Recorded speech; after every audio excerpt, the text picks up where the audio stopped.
No, leadership is always hard, no matter what conditions you're driving in. It's not an easy thing to do. Would you say we're experiencing a crisis in leadership in this day and age?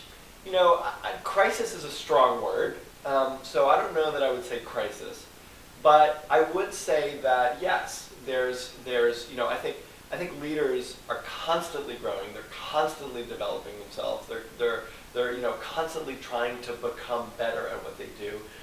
But there is sort of a, I would almost call it a crisis in terms of how we develop leaders. Meaning, I think we haven't really changed how we develop leaders over the last 30 or 40 years.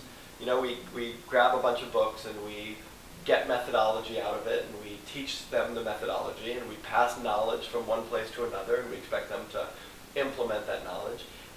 Coaching is a little bit new, and that's really helpful on a one-on-one basis. You can't do that for all of the leadership in an entire organization that's big. It tends to be kind of expensive to do in an organization, although I do a lot of coaching, and I think that's an effective way of more personalized help to senior leaders. But I think there's a challenge to say, how do we actually get to the next level? And I see a lot of organizations growing to a certain level and then literally having to let go of, to fire, the people who are really successful at bringing them to that level, because those aren't the people that can bring them to the next level. Now, in some ways, that's a crisis of leadership, right? It's a crisis of leadership that I could be really helpful to an organization in helping them to grow to 100 million, but I'm not the guy who can get it to 200 million. And the truth is, if I am not that guy, and I can't develop my skills, the CEO is right to fire me, right? I mean, I don't belong in that organization, even if I've been great at bringing it to 100, if I've been loyal and supportive, great at bringing it up to 100 million. If I can't develop my skills to bring it to that next level, I don't belong there, right? And so that's sort of a crisis.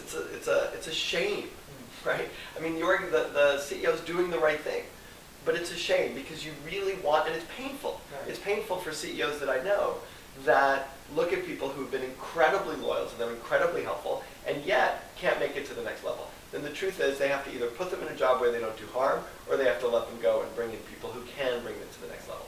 Wouldn't it be great if we were more skilled at a process that takes these people who are really, really great at doing a great job for us and help them get over their hump so that they can continue to grow with the company? Sure.